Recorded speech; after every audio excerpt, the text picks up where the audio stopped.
बिस्मिल्लाहिर्रहमानिर्रहीम। अस्सलाम वालेकुम नाज़रीन, आप यूट्यूब चैनल देख रहे हैं। मैं इमरान खान हूँ। नाज़रीन, बड़े पैमाने पर अमेरिका में यह मुतालबा शुरू हो गया है कि ईरान की जंग अब ख़त्म की जाए। उसकी चंद वजूहात हैं। एक तो यह है कि डोनाल्ड ट्रंप ने जो मुहासरा कर लिया है वो काफ़ी महंगा पड़ेगा अमेरिका को, और अगर ये स्टैंड स्टिल पोजीशन रहती है तो अमेरिका का खर्चा बहुत ज़्यादा बढ़ता चला जाएगा। अब ये खर्चा पूरा कहाँ से करना है? डोनाल्ड ट्रंप के दिमाग में ये आइडिया है कि अगर मिडल ईस्ट में कारोबार बंद हो जाएगा, या जो गल्फ ममालिक की या खलीजी ममालिक की तेल की बड़ी दुकान है वो बंद हो जाएगी, तो फिर वेनेजुएला में और अमेरिका में जो तेल है वो बिकना शुरू हो जाएगा और वो खसारा वहां से कवर कर लेंगे। अमेरिकन को इस आइडिया के ऊपर पूरी तरह से एतबार नहीं है। वजह यह है कि अमेरिका दुनिया में बहुत दूर है। अपना तेल बेचना है तो आपको अपनी मार्केटिंग करनी चाहिए। दूसरी जगह पे प्रॉब्लम क्रिएट करके आप अपने इत्तेहादियों को नाराज करेंगे और अमेरिका दुनिया में तनहा होता चला जाएगा। जंगबंदी के लिए कैलिफोर्निया के गवर्नर ने भी एक स्टेटमेंट दिया। उन्होंने कहा फौरी तौर पर जंग बंद की जाए। इसके अलावा जो है वो आपको पता है न्यूयॉर्क का मेयर है वो पहले ही खिलाफ है। फिर डेमोक्रेट जो सेनेटर हैं चक शूमर, उन्होंने भी मुतालबा किया है। यक के बाद दीगरे मुतालबात सामने आ रहे हैं। अमरीकी मीडिया इस जंग और जंग के नतीजे में होने वाले नुकसानात को ना सिर्फ बता रहा है बल्कि इस जंग की मुखालफत कर रहा है। एक और चीज, ये जो मुहासरा अब डोनाल्ड ट्रंप ने किया ना, ये तका देने वाला मुहासरा होगा। और इतने बड़े पैमाने पर फौज को मिडल ईस्ट के अंदर रखना, फिर उनको वहां पे एक्टिव रखना, फिर मुहासरे को जारी रखना और फिर बड़ी बड़ी आलमी ताकतों के मफादात से टकराते रहना, ये अमेरिका के मफाद में कभी नहीं होगा। फिर डोनाल्ड ट्रंप ने एक और बात की कि अगर आबना हुर्मुज़ खुल भी जाती है तो 6 महीने हमें लग जाएंगे उसको क्लियर करते हुए, क्योंकि अमेरिका ये समझता है वहां पे बारूदी सुरंगें हैं।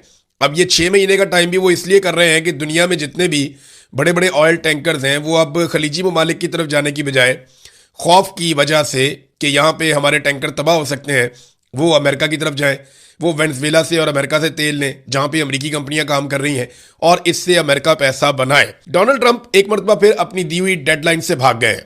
और देखें, कल मैंने आपको ये खबर दी थी अपने पिछले वीलॉग में, जो सुबह आपने वीलॉग सुना उसमें मैंने आपको ये बताया था कि इसराइली चैनल 12 ने यह दावा किया कि इसराइल को अमेरिका ने यह बताया है या व्हाइट हाउस ने यह आगाह किया है कि डोनाल्ड ट्रंप 3 से 5 दिन तक देखेंगे और एतवार तक की एक डेडलाइन है। लेकिन अभी डोनाल्ड ट्रंप ने कहा जी कोई डेडलाइन नहीं है, क्योंकि डोनाल्ड ट्रंप को एक बात समझ आ गई है गुज़िश्ता 24 घंटों में कि ईरान किसी किस्म की लचक नहीं दिखा रहा। इस हवाले से ईरानी सदर का एक स्टेटमेंट भी है, वो स्टेटमेंट भी आपके सामने रख देता हूं कि वो किस तरीके से इन चीज़ों को देख रहे हैं और कैसे सख्त बयानात इस माहौल में भी दे रहे हैं। उनके वज़ीर ख़ारजा का स्टेटमेंट है, उनके मुज़ाकराती कमेटी के हेड कालीबाफ उनका भी स्टेटमेंट है, लेकिन सदर का स्टेटमेंट इस वक्त सबसे ज़्यादा इंपॉर्टेंट है। तो डोनाल्ड ट्रंप ने डेडलाइन फिर खत्म कर दी। उनको आइडिया है कि डेडलाइन जब खत्म होती है तो मेरी बहुत बेइज्जती होती है, क्योंकि देखे ना, एक डेडलाइन दी डोनाल्ड ट्रंप ने 2 दिन की, फिर एक और डेडलाइन दी 5 दिन की, 6 दिन की, फिर एक और डेडलाइन दी 2 हफ्ते की, फिर एक और डेडलाइन दी जनाब कि मैं मजीद डेडलाइन दे रहा हूँ।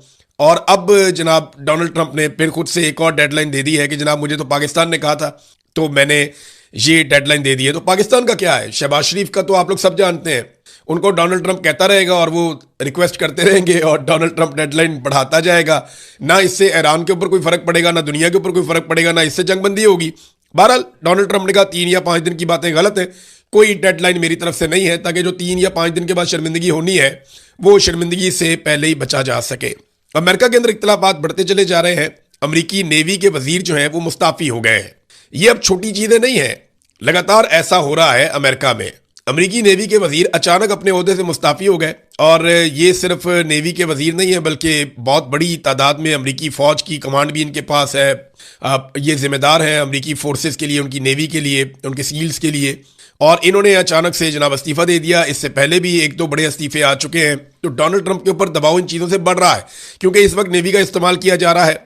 ऐसे माहौल में अमरीकी नेवी के वजीर का इस्तीफा आ जाना, इससे पहले आर्मी चीफ को फारग कर दिया जाना और मुख्तलिफ इस तरह की चीज़ें जो है वो ये बता रही हैं कि ईरान में इख्तलाफात उससे शदीद नौयत के नहीं हैं। हालांकि उनके ऊपर बहुत तबाही हुई है, जितने शदीद नौयत के इख्तलाफात जो है वो अमेरिका में पैदा हो चुके हैं। ईरानी सदर का स्टेटमेंट मैं आपको बता रहा था।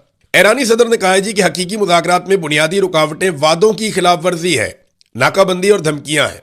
देखिए, जब पाकिस्तान के फील्ड मार्शल गए थे ना ईरान में, तो उस वक्त ईरान ने कुछ मुतालबात किए थे जो बड़े जायज़ मुतालबात थे, और फील्ड मार्शल ने कहा जी मैंने अमेरिका से बात कर ली है, और उन्होंने अमेरिका से बात करके ईरान को यकीन दहानी करवाई थी कि ये चीज़ें हो जाएंगी। जबकि अमेरिका ने जो मुतालबात किए थे उस पर फील्ड मार्शल ने, ईरान ने जो जो चीज़ें तस्लीम की वो अमेरिका को बता दी थी। अब उस बुनियाद पे मुज़ाकरात शुरू होने थे, पहले वीकेंड पे, फिर मंडे को, फिर ट्यूसडे को बताया गया कि ये मुज़ाकरात इस्लामाबाद में होने जा रहे हैं, जो अभी तक मुज़ाकरात शुरू नहीं हो पाए। तो फील्ड मार्शल ने जो चीज़ें ईरान को बताई वो पूरी नहीं हुई। अब यहाँ पे एक बदएतमादी पैदा हो गई है। अमेरिकन कहते हैं कि हम ये चीज़ें कभी मानते ही नहीं है। अब बीच में कुछ ऐसे लोग हैं जो ये प्रोपेगेंडा भी कर रहे हैं कि फील्ड मार्शल ने ईरान के साथ गलत बयानी की या उन्हें वो चीज़ें बताई जो अमेरिकन ने उन्हें नहीं बताई थी। लेकिन मेरा नहीं ख्याल कि ऐसा होगा। इस लेवल के ऊपर इस तरह किया नहीं जा सकता। ये डोनाल्ड ट्रंप एक दिन में 4-4, 6-6 बयानात बदल लेता है, तो उससे आप कुछ भी तवक्को कर सकते हैं। मिसाल के तौर पे वो जो खवातीन वाला मामला डोनाल्ड ट्रंप ने उठाया था वो बहुत अजीबोगरीब मामला है।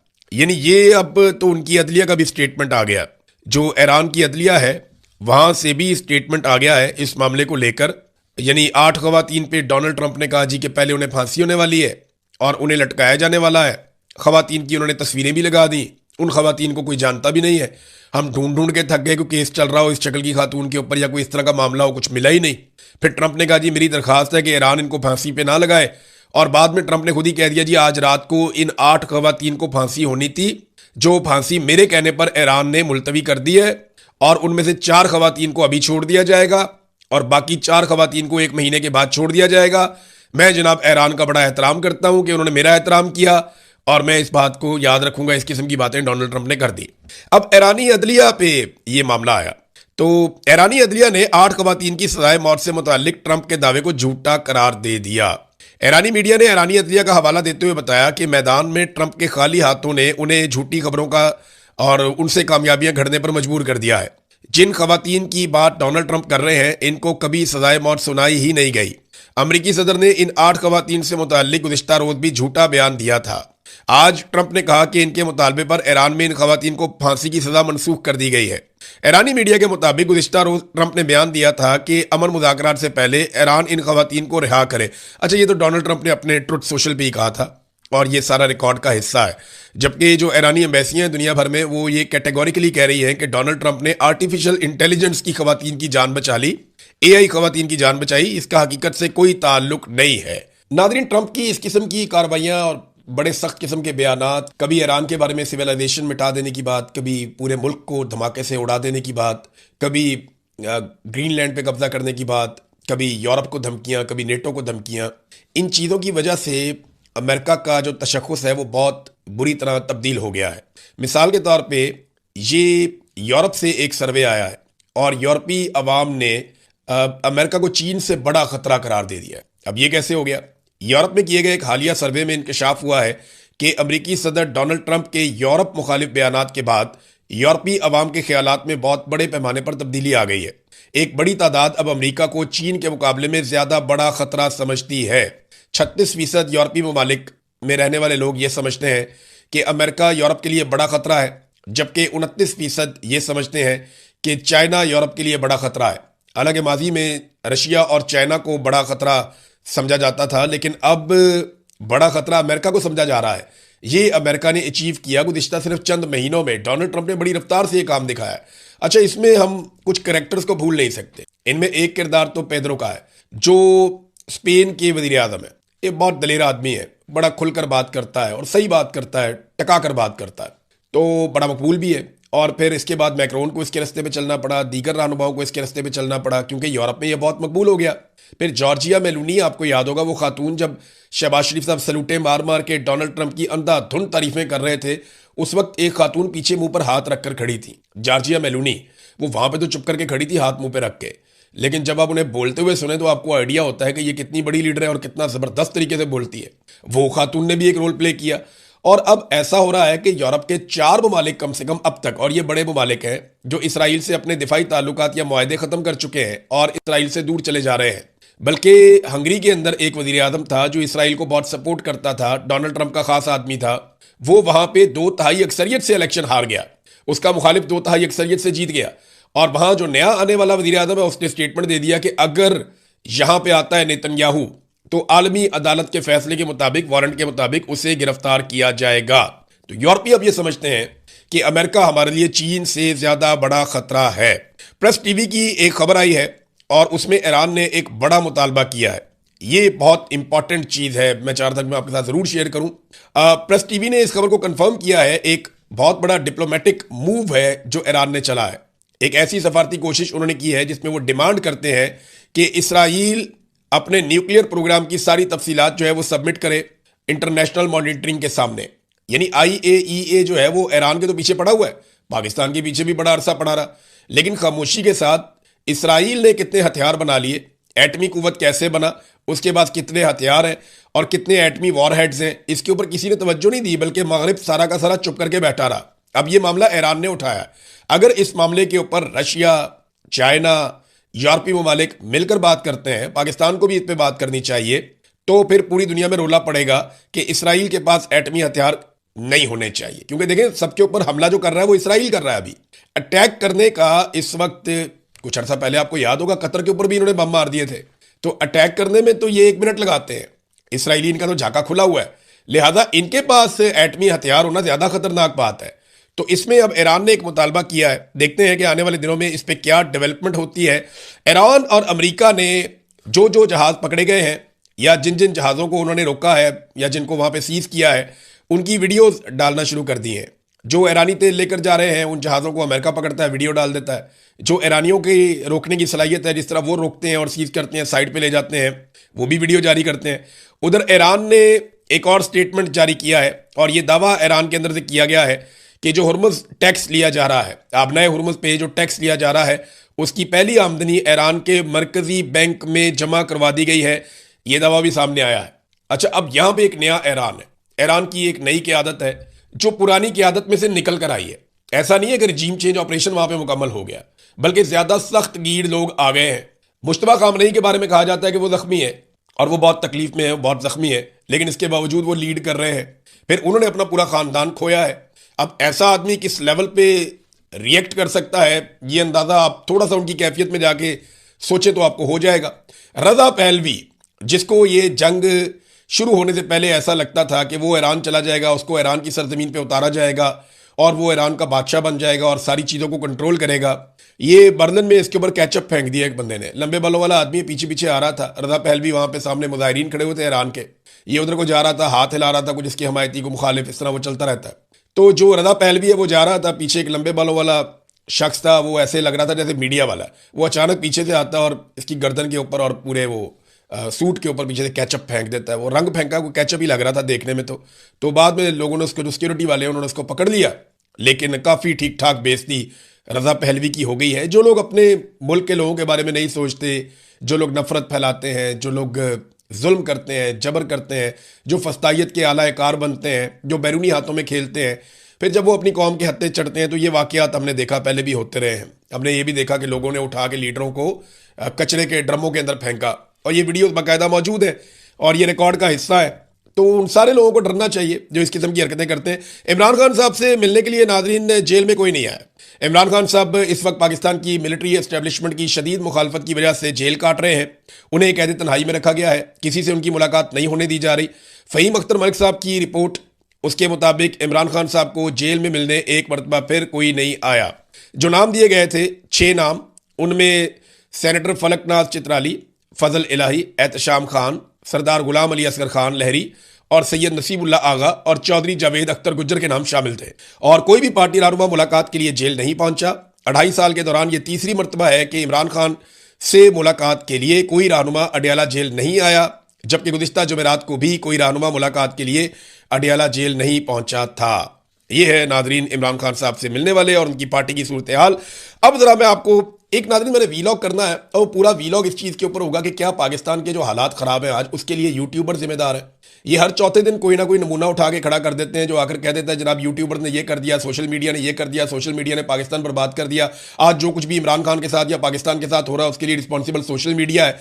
एक अलग वीलॉग करता हूँ, वो वीलॉग आप देखिएगा, आपको हर सवाल का जवाब ना सिर्फ मिलेगा बल्कि आपको एक रेडीमेड रैप्टा मिल जाएगा, चपेड़। जो भी आज के बाद ये बात करे तो आपने उसके रख के मारनी है कि जनाब ये क्या बकवास है आप डाल रहे हैं इनके ऊपर।